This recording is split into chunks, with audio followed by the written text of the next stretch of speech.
আপনি জানেন 54 বছর রাডার সিস্টেম আমাদের আকাশ সীমা যে বিমান ব্যবহার করে, এই বিমান ব্যবহার করে প্রত্যেকটা বিমানে $500 করে টাকা দিতে হয় যার আকাশ সীমা ব্যবহার করে। এতদিন 54 বছর আকাশ সীমার আমাদের আকাশের উপরে দিয়ে বিমান যায়, এটা রেজিস্ট্রেশন হতো দিল্লিতে। হাজার হাজার কোটি টাকা, হাজার হাজার কোটি টাকা তারা এতদিন নিয়ে গিয়েছে, আমাদের আকাশ সীমায় ব্যবহার করেছে। অথচ প্রত্যেকটা বিমান $500 করে দিতে হয় আকাশ সীমায় ব্যবহারে। সব টাকা এতদিন ইন্ডিয়া নিয়েছে।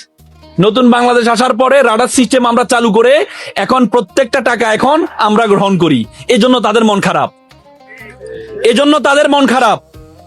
এজন্য আমাদের দেশকে, আপনারা জানেন এর আগে আইসিসির প্রধান ছিল আমাদের বাংলাদেশের একজন আওয়ামী আমলে, যিনি মেবি অর্থমন্ত্রী ছিল, লোটাস কামাল। আইসিসির প্রধান, বাট বিশ্বকাপের ট্রফি নিয়ম অনুযায়ী আইসিসি প্রধান দেওয়ার কথা, কিন্তু ওনাকে দিতে দেয় নাই।